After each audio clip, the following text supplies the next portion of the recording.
लोग हैं जो आमदार साहब के आसपास के जो मुस्लिम समाज के, मैं उन्हें दलाल किस्म के लोग कहूंगा जो अपने समाज की दलाली कर रहे हैं, उन्हें ये चीज़ नहीं दिख रही है।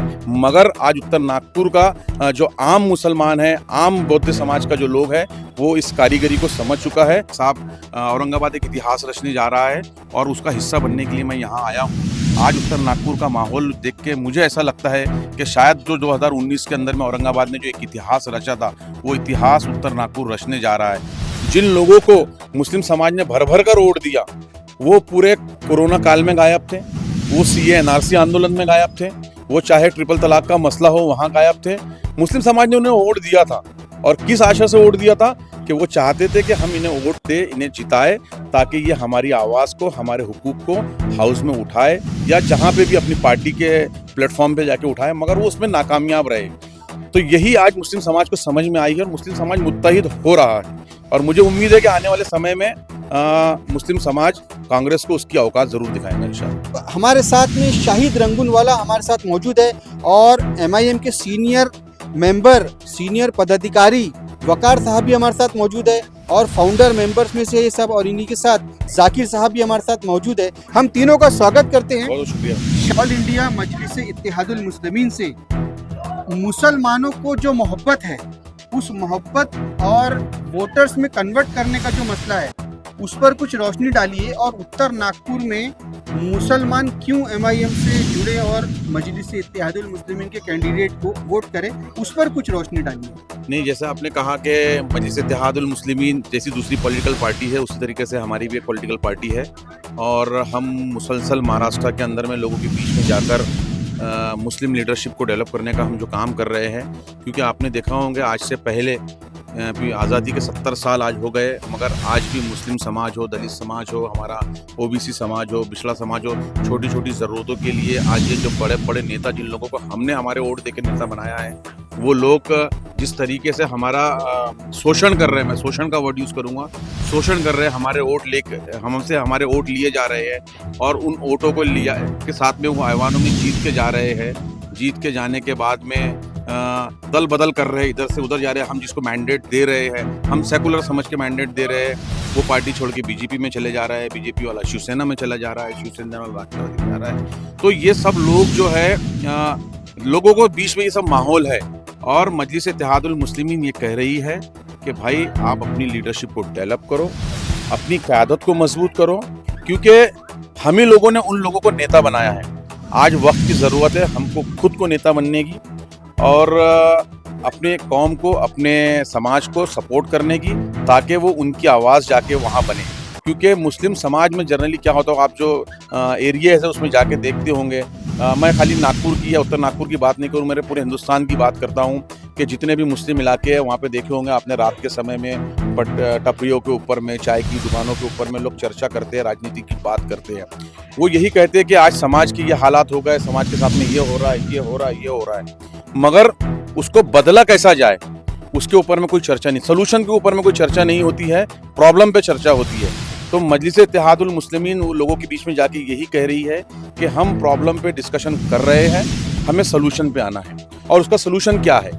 जहाँ पर हमारे बर्बादियों के कानून बनाए जा रहे हैं, जहाँ से हमें बिछड़े से और बिछड़ा बनाया जा रहा है, उन कुर्सियों पे जाके हमें बैठना है और हमारे तकदीर के फैसले खुद हमारे हाथ से लिखना है। इसीलिए मजलिस इत्तेहादुल मुस्लिमीन को मजबूत करने की ज़रूरत है, क्योंकि वो आपकी आवाज़ है और आप लोगों के मुद्दों को उठा रही है। जब भी पूरे हिंदुस्तान के अंदर में माइनॉरिटीज़ के ऊपर में, हमारे ओबीसी समाज के ऊपर में, हमारे आदिवासी समाज के ऊपर में किसी किस्म के भी मजालिम होते हैं, तो पूरे हिंदुस्तान से वाहिद एक आवाज़ उठती है जिसका नाम बैरिस्टर असदुद्दीन ओवैसी साहब है। और हमारे लिए खुशकिस्मती है कि हम उनकी क़यादत के अंदर में आगे बढ़ रहे हैं और इंशाअल्लाह उत्तर नागपुर में भी हम चुनाव लड़ेंगे, नागपुर में भी और दूसरे कंस्टिट्यूंसी में चुनाव लड़ेंगे। इसी तरह विदर्भ, पूरे महाराष्ट्र के अंदर में हमारे इम्तियाजी साहब घूम घूम कर लोगों के बीच में जा रहे हैं और हम चुनाव लड़ेंगे, ये फाइनल है। उत्तर नागपुर से भी मजलिस इत्तेहादुल मुस्लिमीन चुनाव लड़ेगी। अच्छा, जिस तरह से पिछले विधानसभा इलेक्शन में देखा गया है कि मध्य नागपुर में जिस तरह से मुसलमान एक हुआ और एक होकर मजलिस को वोट किया, तो कहीं ना कहीं क्या आप उसका ही नतीजा देखते हैं कि आप कांग्रेस पार्टी को आज सोचना पड़ रहा है मध्य नागपुर, अभी तक वो फाइनल नहीं कर पा रही है। मुसलमानों का प्रेशर तो नहीं है ये कहीं? ने मुस्लिम या समाज minorities जैसा की अगर आपने बात बोला कि करें- मुस्लिम समाज एक हुआ, मैं उसको करेक्ट करूंगा, मुस्लिम समाज एक नहीं हुआ। अगर मुस्लिम समाज अगर उस समय एक हो जाता तो शायद मजलिस इत्तेहादुल मुस्लिमीन का आमदार वहां से जीत जाता। मगर आज हमें जो भी वोट मिले, हमें जितने भी वोट मिले, लोगों ने हमें बहुत कम आंका था।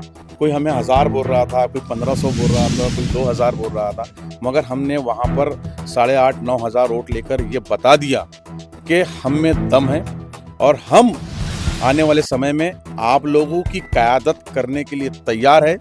वक्त की ज़रूरत है कि आप हमारा साथ दें। और उसके बाद में भी 2019 के चुनाव के बाद से मुसलसल 5 सालों के अंदर में हमने लोगों के बीच में रह के काम किया है। तो जिस तरह से उत्तर नागपुर के अगर हम मुसलमानों की बात करें, और खासकर जो महिलाओं में एक जो उत्साह नजर आ रहा है ऑल इंडिया मजलिस इत्तेहादुल मुस्लिमीन को लेकर, और आपकी महिला सेल भी काफी स्ट्रांग नजर आ रही है, तो ये जो उत्साह है ये क्या वोट पर कन्वर्ट हो सकता है? बिल्कुल होगा।